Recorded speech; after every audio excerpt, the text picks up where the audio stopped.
À la une ce mercredi, Conseil des ministres au palais présidentiel d'Abidjan. Question principale abordée, le tourisme, les hydrocarbures, l'éducation, avec notamment la reprise des classes dans le secondaire et les discussions en cours pour l'enseignement supérieur. 20 rencontres de haut niveau, l'élection du nouveau président du groupe de la BAD sur 8 candidats. Ce sont les grandes lignes du programme de l'Assemblée annuelle de la BAD qui va se tenir à Abidjan du 25 au 28 mai prochain. Children of Africa dresse un bilan largement positif de la 4e édition de sa caravane ophtalmologique. Ce sont 8000 enfants qui ont été soignés dans les 3 localités visitées dans le pays gratuitement. Le Libéria sur la bonne voie pour éradiquer le virus Ebola. L'OMS va annoncer la fin de l'épidémie si et seulement si aucun nouveau cas n'est déclaré jusqu'au 9 mai prochain. Bonsoir à vous et merci d'être avec nous pour ce nouveau journal sur RTI 1. Comme tous les mercredis, nous vous proposons dans ce journal un dossier économie. EcoPlus va s'intéresser aux palmiers à huile, les difficultés rencontrées par les acteurs de cette filière classée 4e dans l'économie nationale et surtout les solutions que l'État va mettre en œuvre pour lui donner un nouveau souffle. Mais avant, direction le palais présidentiel, le conseil hebdomadaire des ministres s'est tenu ce mercredi. Points principaux, l'éducation avec la reprise des cours dans le secondaire, les hydrocarbures et le tourisme, avec notamment la signature d'une convention pour le financement de la rénovation de l'hôtel du Golfe. Jérôme Kofi Abola. Le secteur des mines est en forte progression en Côte d'Ivoire. Cet essor s'explique par les réformes engagées en vue de son développement et par l'attribution de nombreux permis de recherche.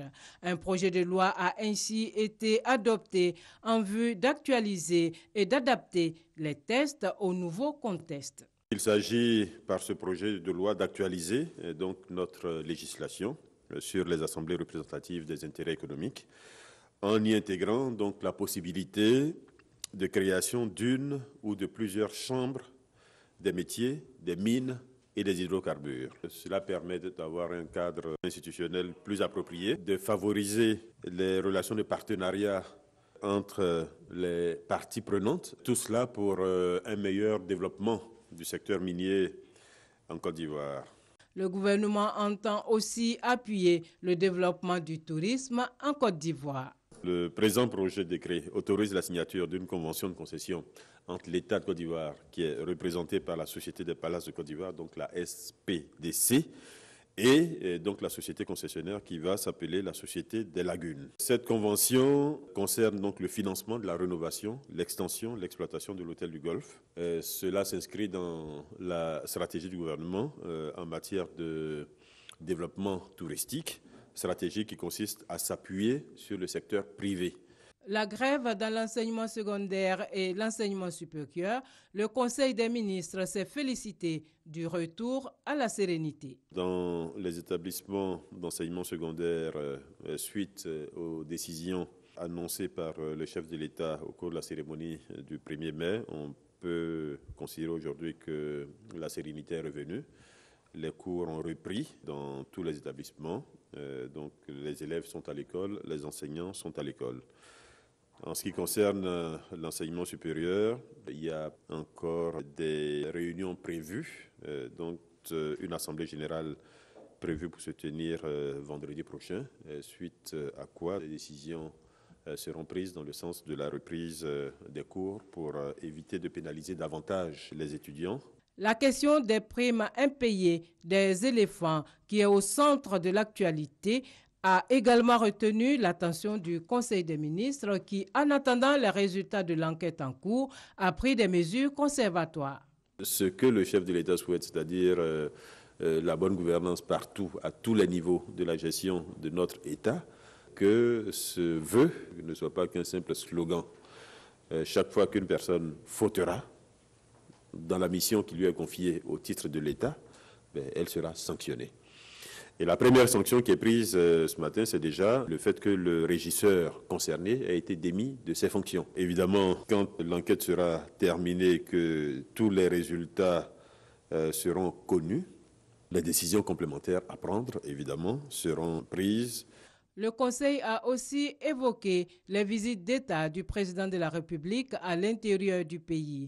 Après Agoville, le cap sera mis sur la région de Lamé avec Alépé et Akupé le 8 mai, Adzopé et Yakassé à Tobrou le 9 mai. L'Ordre des architectes de Côte d'Ivoire est allé à la rencontre du chef de l'État cet après-midi. Ces hommes et femmes du bâtiment ont fait part au président Alassane Ouattara des difficultés rencontrées au quotidien dans l'exercice de leurs fonctions. Nous sommes à moins de 2 semaines des assemblées annuelles de la Banque africaine de développement BAD qui vont se tenir ici à Abidjan. Du 25 au 28 mai, la thématique « L'Afrique et le nouveau paysage mondial » va être au cœur de cette rencontre de haut niveau.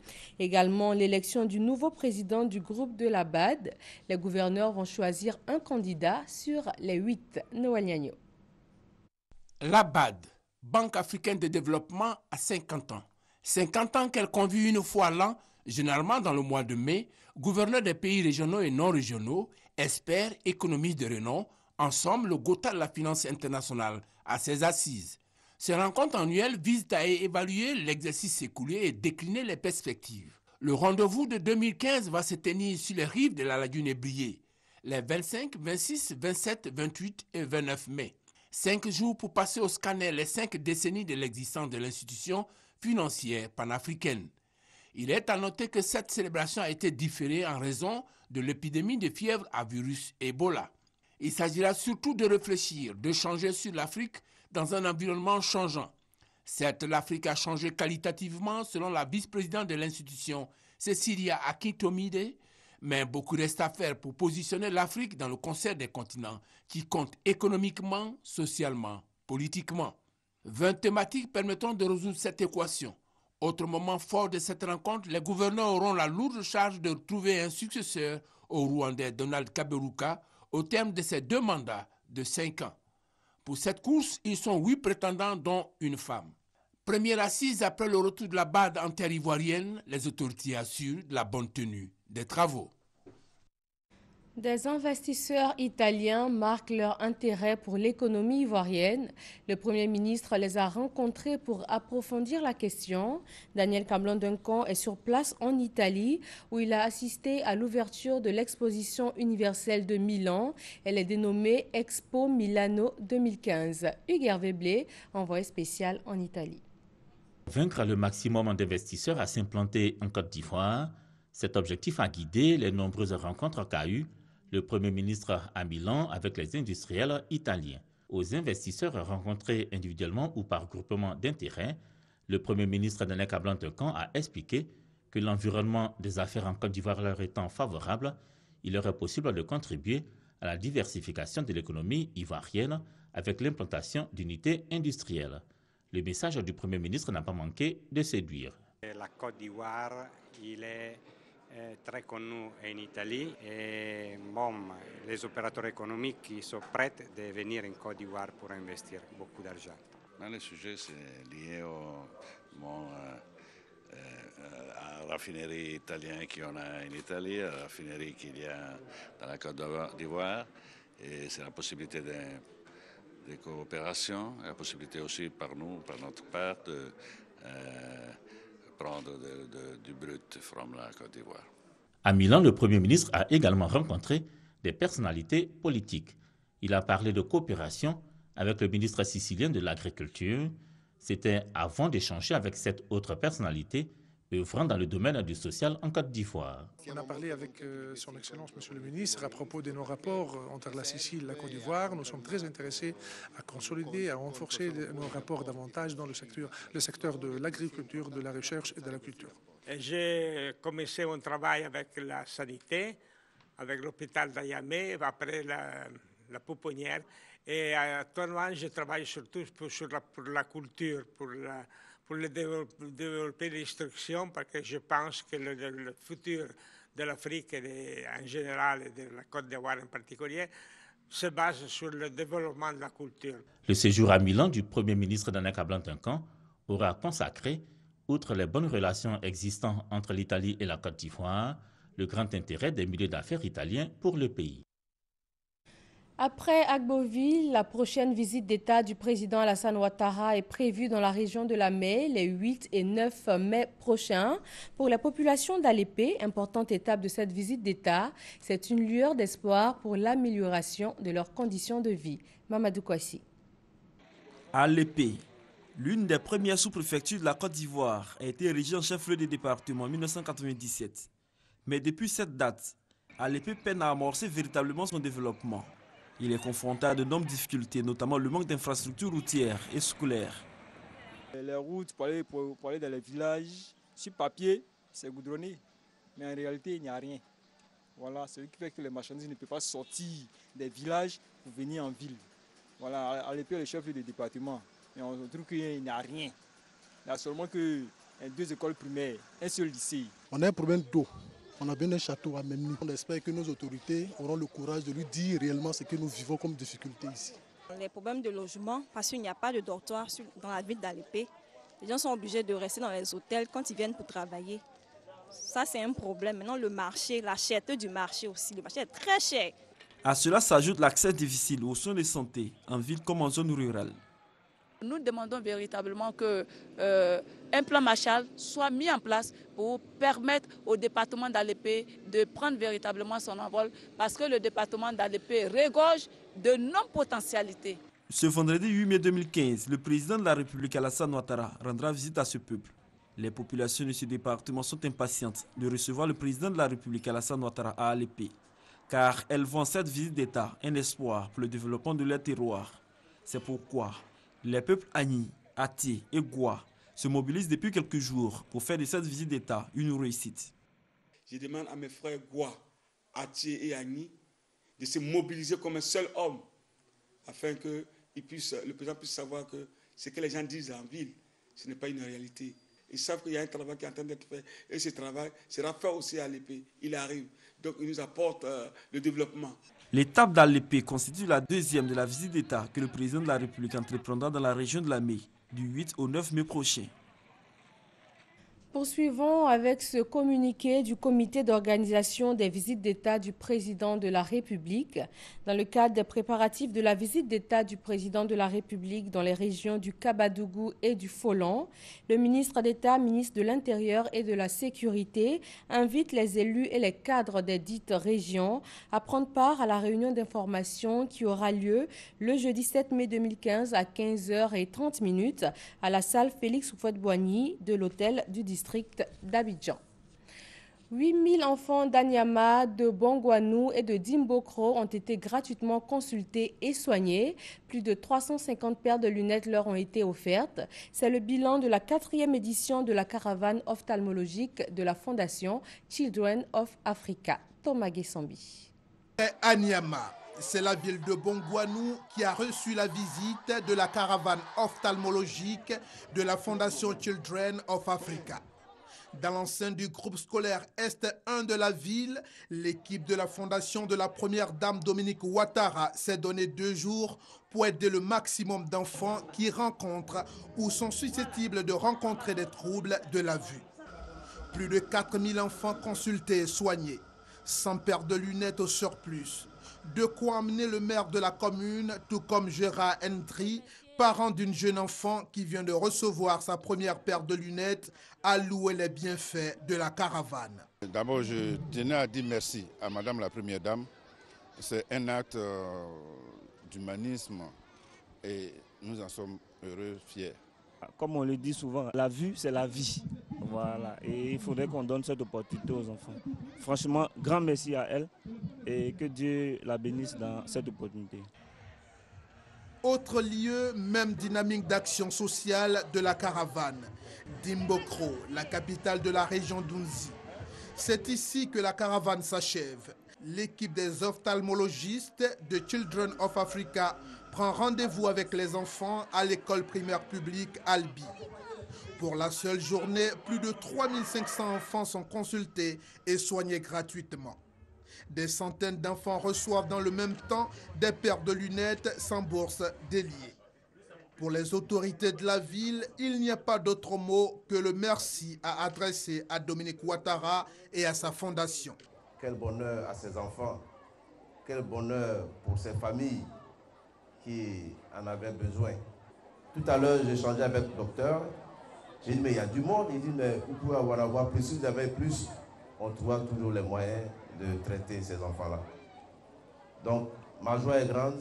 Bravo à Madame la Première Dame et bravo à la caravane. C'est donc plus que satisfaite pour avoir dépassé de loin l'objectif de 10 000 consultations d'enfants confrontés à des troubles ophtalmologiques que la caravane, qui était à sa 4e édition, s'est achevée. La commune de Cocody, bénéficiaire du projet e-commune qui aide les municipalités à accroître la mobilisation de leurs ressources propres. L'initiateur, c'est le Comité national de télédétection et d'information géographique, une structure sous tutelle de la présidence de la République. Le reportage est signé Grace Kando. Pour aider les collectivités à accroître la mobilisation de leurs ressources propres, et mieux planifier le développement local, le Comité national de télédétection et d'information géographique, CNTIG, a conçu la solution e-commune, une application accessible sur Internet. Cocody est ainsi la première commune à utiliser cet outil. Une commune doit s'autosuffire, mais dans la réalité, ils n'arrivent pas à collecter les sommes qui sont destinées à eux. Donc nous, le système qu'on leur apporte, d'abord, on les a conseillés à travers le ministère de l'Intérieur et puis ensuite on a mis un petit système en place qui nous permet aujourd'hui de trouver qu'en fait on peut doubler. La mairie de Cocody a près de 900 millions en termes de recettes propres, mais avec nos études on est arrivé à quelque chose de 2,5 milliards. Nous sommes très heureux et nous allons maintenant sur le terrain avec la formation de nos agents qui va avoir lieu, sur le terrain faire rentrer le maximum. Parce que Cocody, c'est une commune vaste. Notre budget doit correspondre, doit s'adapter à l'évolution de la démographie à Cocody. L'initiative est saluée par la Direction générale de la décentralisation et du développement local. Elle souhaite par ailleurs que d'autres communes adhèrent à ce projet, en dehors des 11 communes qui en bénéficient déjà. Au cours de cette restitution, une démonstration de ce projet e-commune a été faite. Un plan actualisé de la commune de Cocody et un rapport technique ont été remis aux autorités municipales. La direction régionale de l'ANADER élabore son programme de travail et son budget annuel pour le sud Comoé. Il s'agit de répondre plus efficacement aux attentes des populations et des partenaires, mais surtout de produire une agriculture de meilleure qualité. Mamadou Kouassi.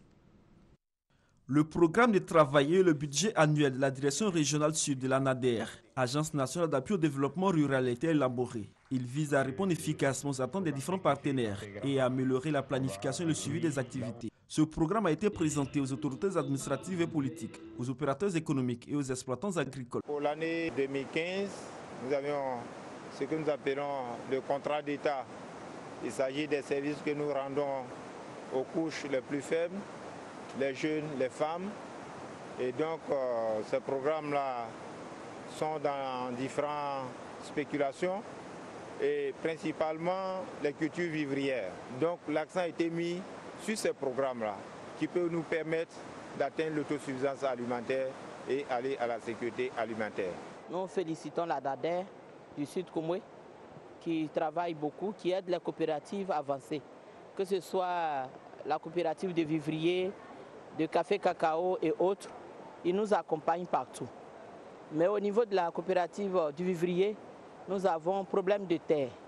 Donc nous supplions les chefs de terre de nous octroyer un peu de terre. Le préfet d'Adiaké, Léon Touré, et les autres intervenants ont félicité les responsables de l'ANADER pour toutes les actions menées en faveur des populations. Plusieurs temps forts ont meublé cette rencontre. Il s'agit notamment de la présentation des grands axes de l'exercice 2015 et des outils au sein de l'ANADER permettant d'accompagner les exploitants dans la réalisation de leurs projets.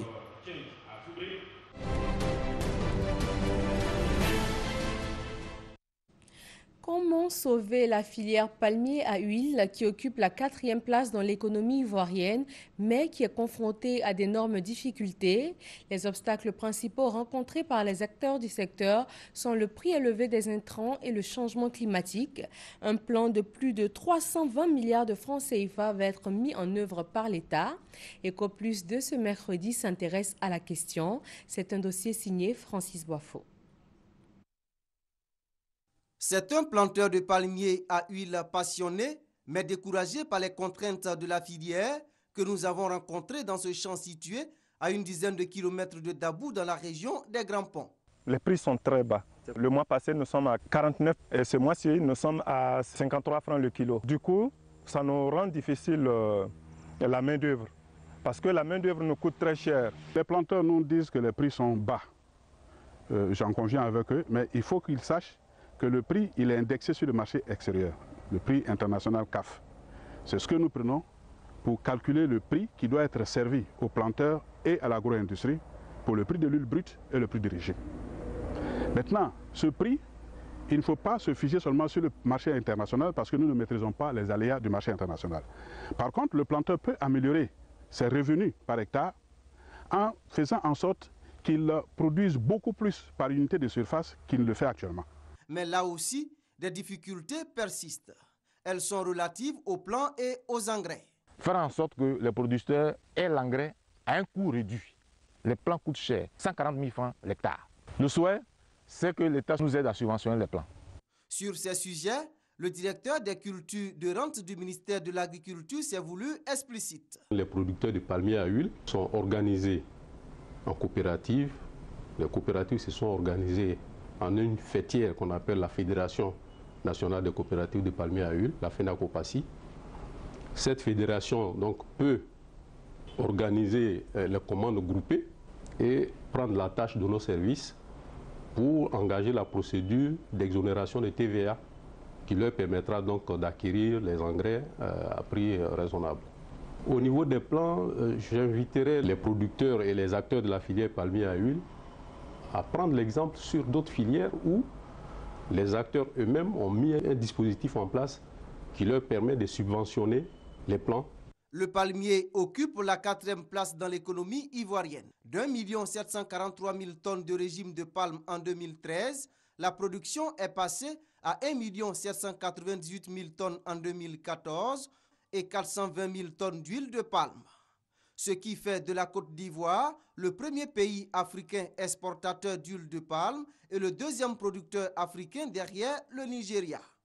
Pour améliorer la productivité afin d'atteindre 600 000 tonnes en 2020 et permettre à la Côte d'Ivoire d'être le leader continental de production de régime de palme, le gouvernement a initié le 3e plan palmier. En termes d'action, c'est créé sur 10 ans 200 000 hectares de plantation, dont 41 500 de renouvellement, 43 500 d'extension dans les anciennes zones de production et 115 000 hectares dans les nouvelles zones de production.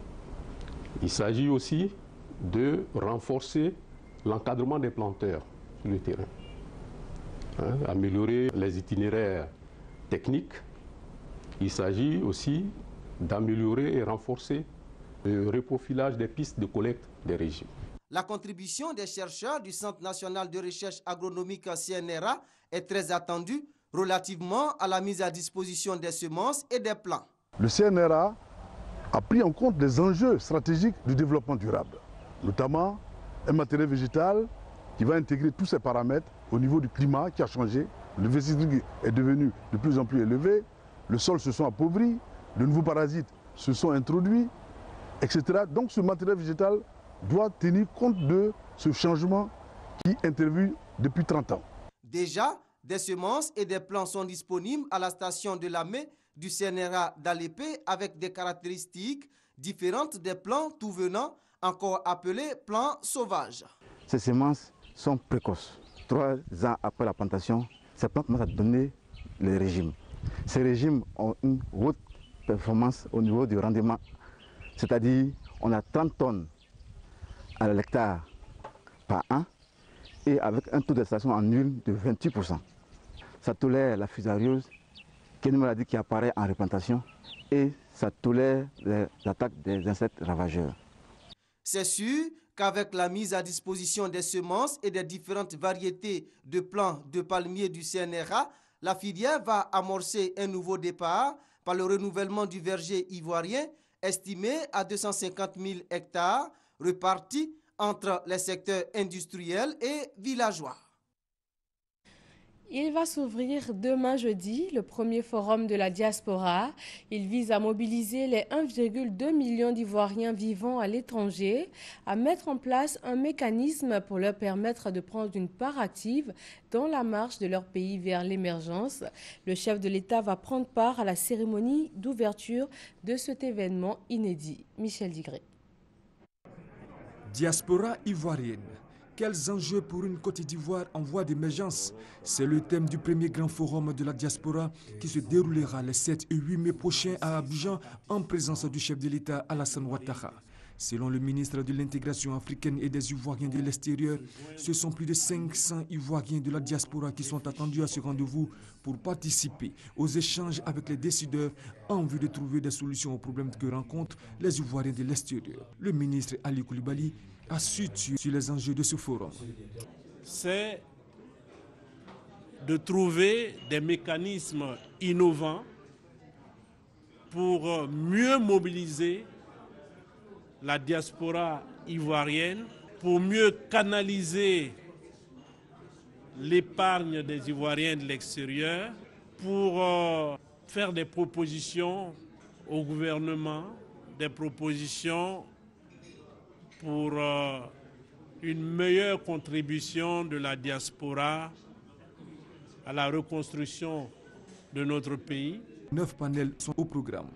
Entre autres, la question de l'obtention des documents administratifs, des propositions pour la création d'une structure consultative de la diaspora et le financement des projets de la diaspora.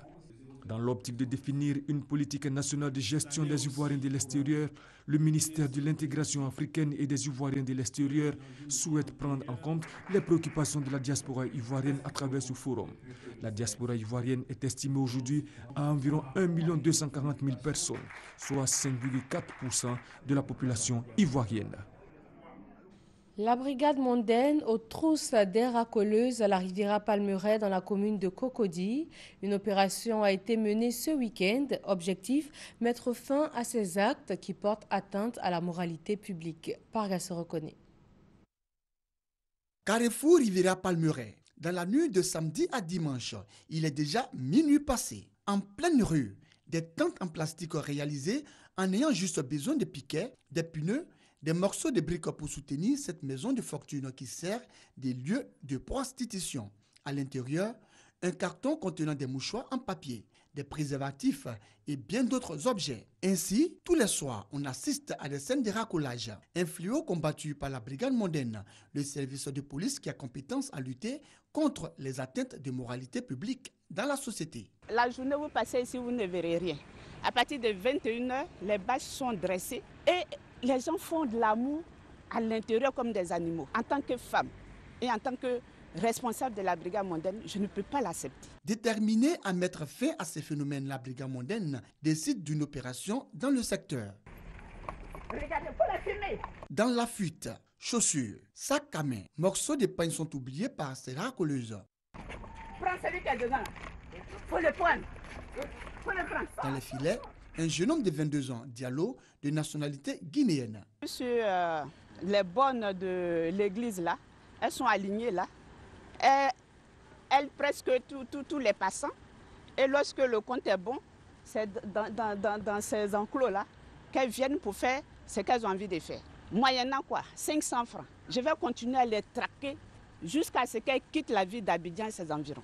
Pris en flagrant délit de prostitution en pleine rue, Diallo est conduit à la préfecture de police. Après l'avoir entendu, il est accompagné au violon où il est placé en garde à vue. Là, nous retrouvons 5 jeunes filles et 2 hommes arrêtés 3 jours avant cette opération du samedi 2 mai. C'est le jeune qui était derrière moi, c'est lui qu'ils ont pris. Moi, il partait à la maison puis il m'a attrapé. c'était à 21h. Les personnes arrêtées n'échapperont pas à la rigueur de la loi, selon Yvonne Oulaï, commandant de la brigade moderne. Le code pénal, en ses articles 334 à 341, prévoit et punit le proxénétisme et le racolage actif. Ainsi, ces racoleuses risquent des peines d'emprisonnement allant de 15 jours à 3 mois et une amende de 500 000 à 300 000 francs CFA. Quant aux proxénètes, c'est-à-dire les protecteurs des prostituées et racoleuses, ils encourent une peine de 1 à 5 ans de prison et une amende de 1 à 10 millions de francs CFA. L'Organisation mondiale de la santé, OMS, va déclarer la fin du virus Ebola au Libéria le 9 mai prochain, mais à une seule condition, qu'aucun nouveau cas ne soit enregistré d'ici là. Ebola a fait en tout plus de 10 000 morts pour 26 536 cas déclarés, des données largement sous-déclarées selon l'OMS.